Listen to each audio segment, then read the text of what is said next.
A continuación, Perspectivas Ambientales con Verónica Arias Cabanilla.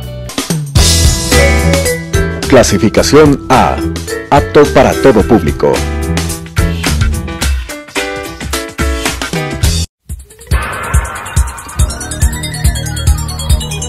Las opiniones vertidas en este espacio por la producción y dirección del programa son de exclusiva responsabilidad de sus autores y de quienes intervienen en ellos.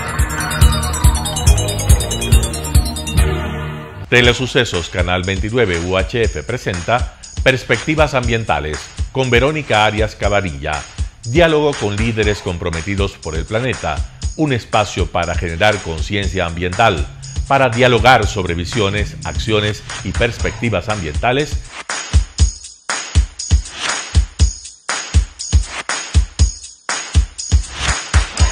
Con la conducción de Verónica Arias Cabanilla.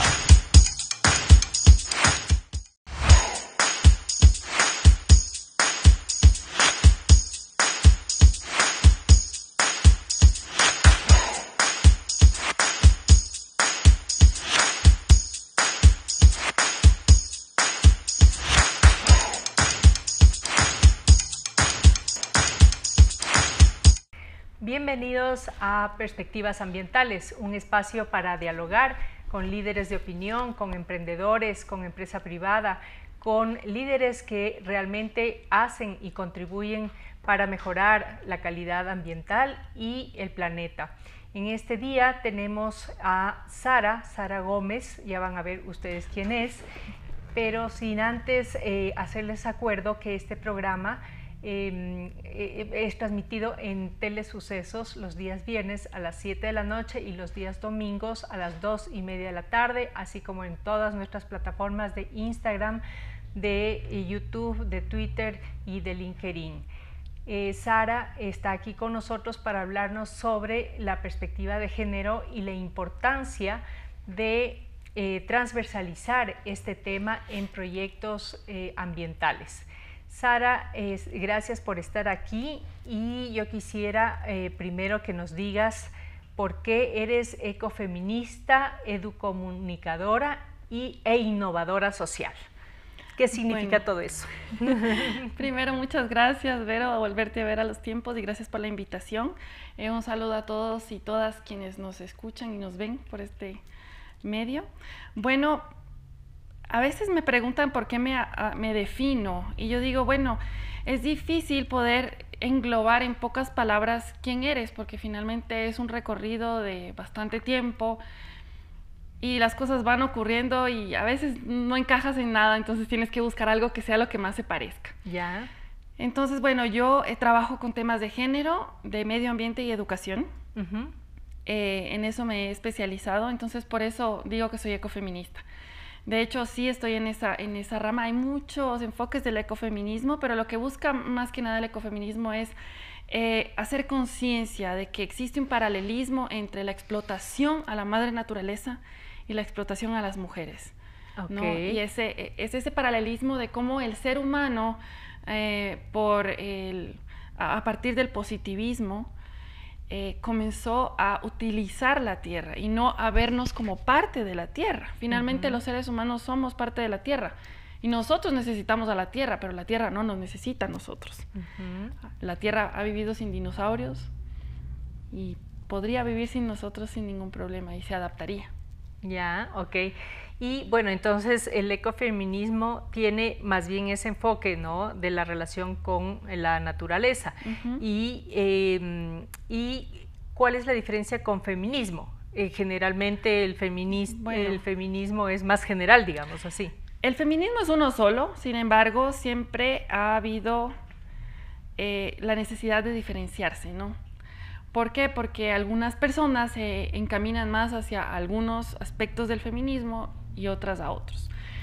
Sin embargo, no está divorciado del feminismo, obviamente. El feminismo lo que busca no es una lucha contra los hombres o ser las matriarcas, no, nada que ver. Lo que busca el feminismo es la igualdad, la equidad de género, porque históricamente las mujeres hemos estado en posiciones, no en las posiciones de toma de decisiones, no en los lugares de decisiones de poder, sino que han estado los hombres. Y las mujeres hemos estado históricamente, culturalmente, socialmente relegadas al ámbito doméstico, a las actividades de cuidado, ¿no? Y del sostenimiento de la vida. Pero no se le ha dado el valor que requiere. O sea, no se valoriza el trabajo de las mujeres y no se ve el trabajo de cuidados como un trabajo.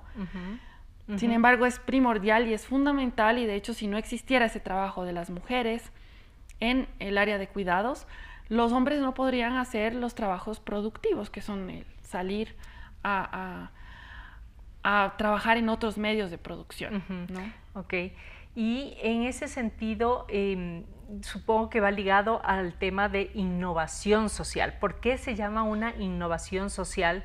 O más bien ese reconocimiento que tú mencionas, que creo que muchas veces se ha ido al extremo, pero como tú defines, creo que es lo correcto, ¿no? Busca esa paridad, es decir, esa equidad, ¿no? Que no esté el uno más arriba que el otro y viceversa, que se ha ido al extremo también, cuando creo que hay que entender que son roles diferentes o competencias diferentes en igualdad de condiciones, porque Exacto. Simplemente en ese sentido, pues el hombre y la mujer muchas veces tenemos destrezas diferentes que le hacen más apropiado para un trabajo que para otro, y está bien, ¿no? Es diferente. Y la innovación social, ¿qué significa esto? Bueno, la innovación social viene muy de la mano de la educación. Bueno, yo también soy educomunicadora. ¿Por qué educación? ¿Y cómo concibo yo la educación? La concibo como una educación crítica, una educación emancipadora. Justo esta mañana también me preguntaban sobre eso y yo hablaba de Paulo Freire. Paulo Freire es un pensador, filósofo, educador brasileño. Y yo estoy muy ligada a su pedagogía, y una de las cosas que a mí más me motivan de lo que él habla y de lo que él dice es el diálogo transformador. Él dice, el diálogo no manipula, no domestica, no condiciona. El diálogo es poder gestionar conversaciones y espacios de discusión en donde haya una crítica, ¿sí? Entonces, ¿por qué? Porque la educación finalmente debe ser un espacio de crítica, para que critiquemos lo que está ocurriendo, critiquemos el status quo, critiquemos también nuestra propia vida. Entonces, crítica constructiva para crecer, ¿no es cierto? Exactamente. No que todo está mal y le mochamos a todo porque sí, por el simple hecho de existir. No, y esa crítica no trae nada bueno. Así Lo que trae de bueno es esta crítica, justamente lo que tú acabas de decir, constructiva, donde propone soluciones. Entonces, justamente ahí viene la innovación social. La innovación social es tomar herramientas, metodologías de otras áreas, de otras ciencias, para utilizarlas en procesos sociales. Entonces, yo he venido utilizando el Design Thinking, el Scrum, en innovación social, en procesos sociales y ambientales.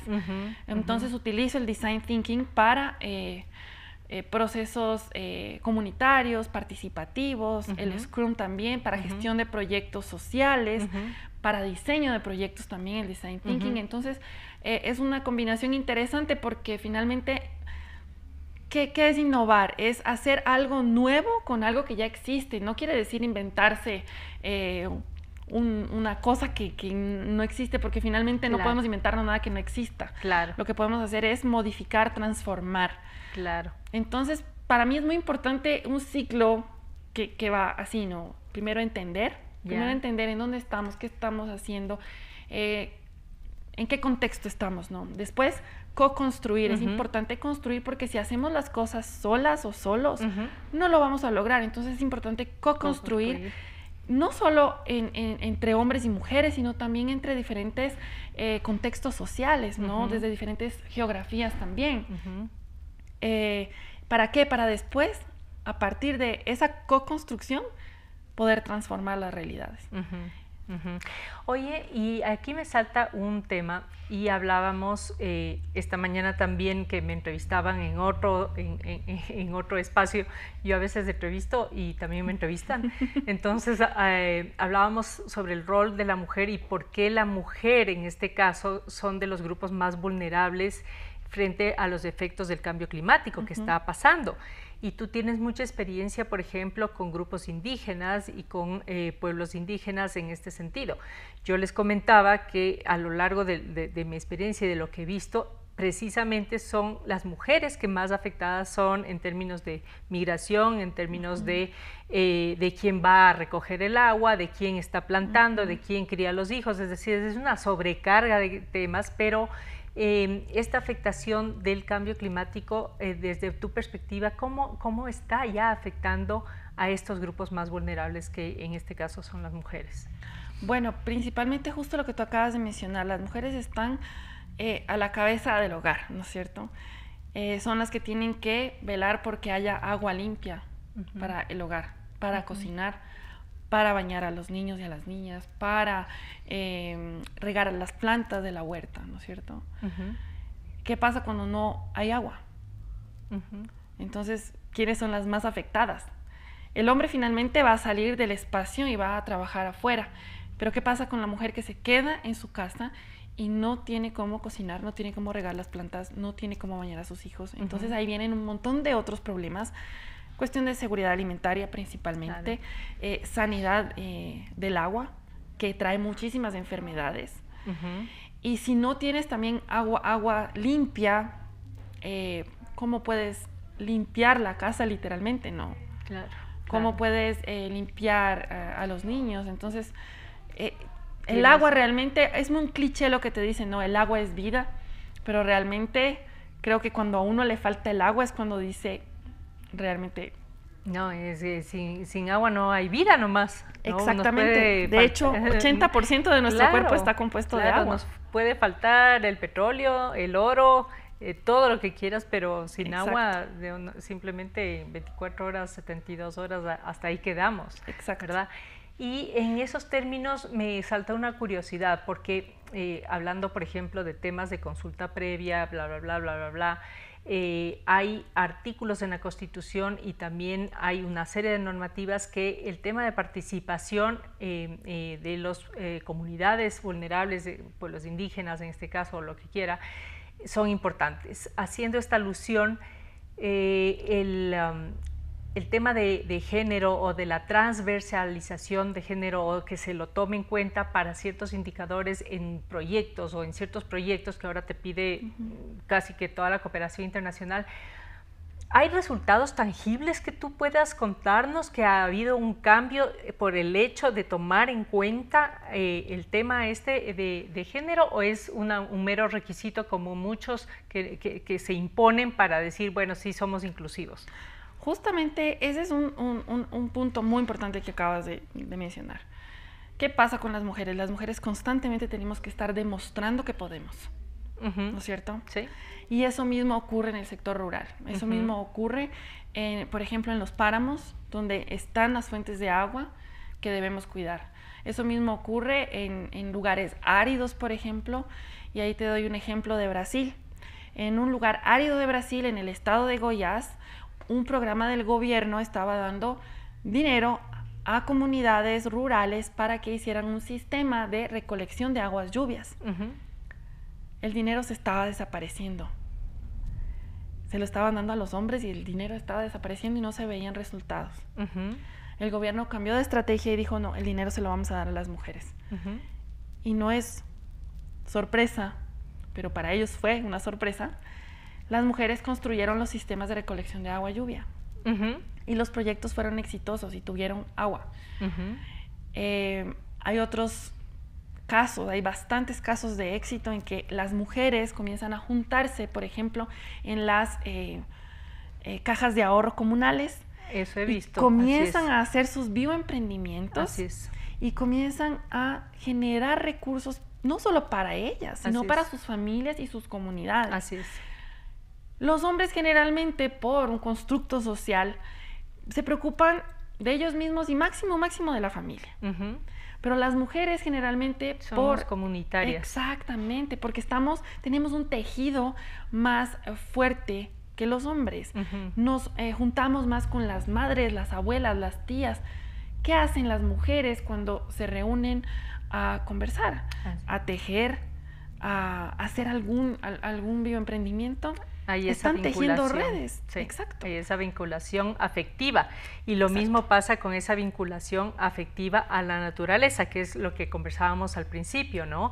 El que no tiene esa vinculación o no conoce o no crece o no ama, simplemente destruye, ¿no? Y lo que hemos visto es precisamente si es que necesitas el agua, necesitas esos recursos naturales que estén ahí porque es tu provisión, es tu vida, etcétera, etcétera. Estés acompañado de una persona, de un padre de familia que en buena hora se preocupa por la familia, y así debería ser, pero la gran mayoría no lo es. Es la mujer quien está justamente desarrollando esos vínculos, y con la vecina, con la otra vecina y todo lo demás, y de alguna forma, no quiero decir con esto que es así todas, pero tenemos de alguna forma un poco más un sentido de ahorro por un tema de supervivencia, de mirar Exacto. por los más pequeños, por los hijos o yo qué sé, ¿no? Entonces ahí vemos justamente que hay inclusive las decisiones que toman las mujeres son más favorables al cuidado de la naturaleza. Sí. ¿Verdad? Que los propios hombres. Y no con esto quiero que se vea esto como un programa de abajo los hombres y machismo los hombres, ¿no? Yo tengo un marido maravilloso, y creo que hay un montón de ejemplos que compartimos roles, compartimos los hijos, compartimos la generación económica, todo lo que tú quieras, pero creo que son a veces excepcionales, y por eso nos hemos ido con este péndulo acá, ¿no? Pero es lindo escuchar estos ejemplos de que en verdad funciona en proyectos donde se ve que el rol de la mujer ha sido mucho más elevado a que simplemente estar por ahí. Te doy un ejemplo más cercano, aquí en la Amazonía ecuatoriana. Teresa Chiriapa, ella es presidenta de su comunidad, es una comunidad achuar, y es la primera mujer presidenta de una comunidad achuar, de esta nacionalidad. Y ella logró afiliar a su comunidad y a otras comunidades con 50,000 hectáreas de bosque en el programa Sociobosque para conservar este bosque primario. Sí. ¿Qué pasó? Antes ninguna persona, independientemente del género, pero ya sabemos que solo eran hombres, no habían hecho algún programa similar. Entonces, ¿qué pasa? Cuando se les da a las mujeres la oportunidad de estar en posiciones de poder, en posiciones de toma de decisión, hacen la diferencia. Hacen la diferencia porque justamente esto que tú acabas de mencionar, porque hay una relación más estrecha con la naturaleza, justamente por ese mismo rol de cuidados, ¿no? El rol de cuidados y de reproducción, ¿no? Contrario al rol de producción que finalmente termina alejándose y apartándose de la naturaleza, que es lo que nos pasa en la industria, ¿no? En el urbanismo, todo está alejado de la naturaleza. Y no debería ser así. Y una cosa muy importante, justamente también para reforzar esto que tú acabaste de decir, no es una pelea contra los hombres, muy por el contrario. Hay hombres maravillosos y hombres que están haciendo cosas increíbles por la naturaleza y también por la equidad de género. Sin embargo, ¿qué pasa? Ha sido el común denominador, que sea lo contrario, ¿no? El que sea un tema de desigualdad, de violencia, y hemos visto y sabemos de todas las problemáticas que tenemos en relación a la violencia basada en género, pero lo bueno y lo interesante es que se puede cambiar, no es que porque está así la situación, así va a seguir siendo. Podemos cuestionar, y hay hombres que están cuestionando justamente estas masculinidades y están proponiendo estas nuevas masculinidades o masculinidades no violentas. ¿Qué quiere decir? Quiere decir que también, obviamente por una cuestión cultural, los hombres les han dicho no llores, no seas niña, y ahí ya mismo ha comenzado en la crianza, ha comenzado esta división. Entonces, en el lenguaje mismo que ya está, no seas niña, es como ya no seas débil, ¿no? Cuando no lo es. Entonces tenemos que comenzar a romper esas cosas, y ahí es donde viene el diálogo transformador, a poder comenzar a cuestionarnos esto, ¿no? Cuestionar cómo estamos teniendo estas relaciones paritarias, cómo estamos teniendo las relaciones con la naturaleza, y finalmente cómo estamos viviendo, ¿no? Cuestionarnos todo. Sí, y bueno, yo ahí tengo una concepción tal vez, a ver, si se quiere un poco diferente, porque yo le veo que la naturaleza, si bien es parte de nosotros, es nuestro hábitat donde vivimos y somos administradores, que no hemos sido buenos administradores, ¿no? Simplemente es como lo que estamos hablando, en una casa que te gastas los recursos, te vas a emborracharte, a feriarte o lo que quiera, lo mismo estamos haciendo con el planeta, ¿no? Entonces somos llamados a ser buenos administradores en tanto en cuanto hay recursos limitados que tenemos que saberlos solventar para que repartamos a todos, ojalá por igual, que no se da tampoco a nivel mundial, y que ahora es cuando estamos sufriendo las consecuencias. Los hijos más gorditos están, refiriéndome a los países desarrollados, se han comido todos los recursos naturales, y los más pobrecitos pues estamos acá con las consecuencias de lo que hemos hecho y de lo que estamos haciendo, pero se nos pide a todos tener una responsabilidad, que es una responsabilidad de todos, pero diferenciados, y eso creo que es una propuesta de muchos de los países, entre esos el Ecuador, que seamos responsables con el planeta, pero también diferenciadamente en la medida que nos corresponde, ¿no es cierto? Entonces, en ese caso, creo que también es muy importante el rol de los pueblos indígenas, porque al fin y al cabo ellos son los que están habitando en este planeta y tienen esa conexión, no en este planeta, sino en Amazonía, por ejemplo, que es lo más cercano que nosotros conocemos. Y me acuerdo de un líder indígena del Perú que decía: los números del Banco Mundial para ellos son números de cuál es la calidad de vida y los ingresos per cápita, Para nosotros la riqueza se mide en que tenemos ríos limpios, en que tenemos bosques, en que tenemos comida en el bosque, etcétera. Entonces es una concepción totalmente diferente, ¿no?, de lo que estamos acostumbrados o de la manera occidental a ver esos ingresos. Entonces, en ese sentido, tú ves que esa cosmovisión es para todo el pueblo indígena, mujeres y hombres, o si hay todavía ese machismo y ese feminismo, digamos, o ese distanciamiento en los pueblos indígenas. Bueno, yo creo que todas las sociedades y en todos los contextos hay diferencias. Sin embargo, hay que recordar un poco cómo era antes, ¿no? Cuando llegaron aquí los españoles a colonizar estas tierras, porque los primeros habitantes de estas tierras son los pueblos indígenas, ¿qué pasó? Los españoles comenzaron a discriminar y hacer a un lado a las mujeres. ¿Qué pasaba? Vivía un cacique y su cacica, y era la pareja de hombre y mujer los que gobernaban y los que eran los responsables de cada comunidad. Los españoles llegaron con su visión muy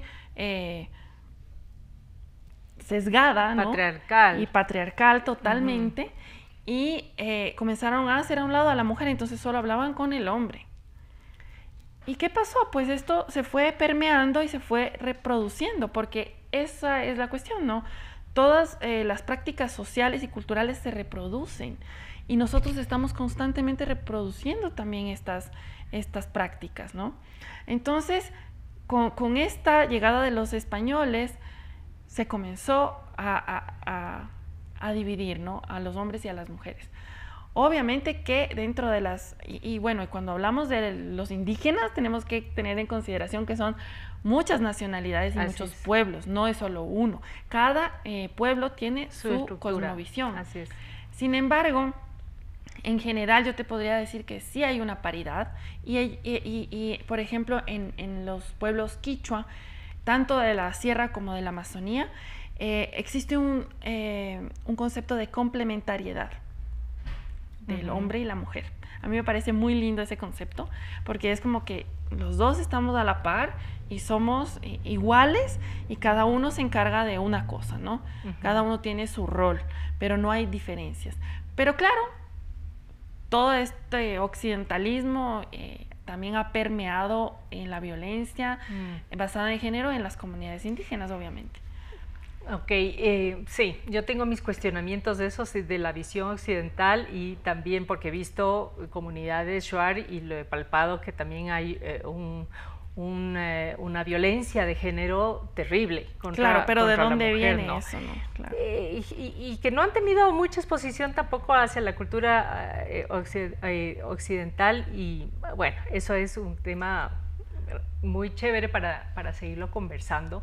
Pero en todo caso, lo que tú dices, y recojo y cierro con esto, es que la transversalización del enfoque de género, bien entendido, puede lograr muchas cosas económicas, sociales, políticas, ambientales, en proyectos de relevancia de conservación de la naturaleza y obviamente de relevancia para el grupo vulnerable, en este caso la mujer.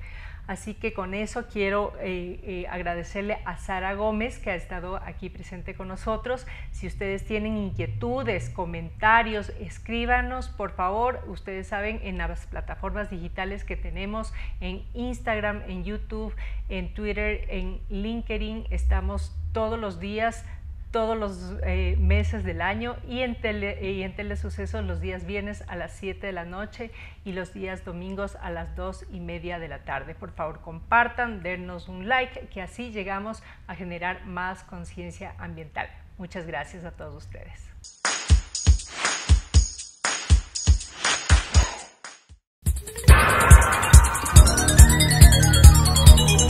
Las opiniones vertidas en este espacio por la producción y dirección del programa son de exclusiva responsabilidad de sus autores y de quienes intervienen en ellos. Telesucesos Canal 29 UHF presentó Perspectivas Ambientales con Verónica Arias Cabanilla. Diálogo con líderes comprometidos por el planeta. Un espacio para generar conciencia ambiental, para dialogar sobre visiones, acciones y perspectivas ambientales.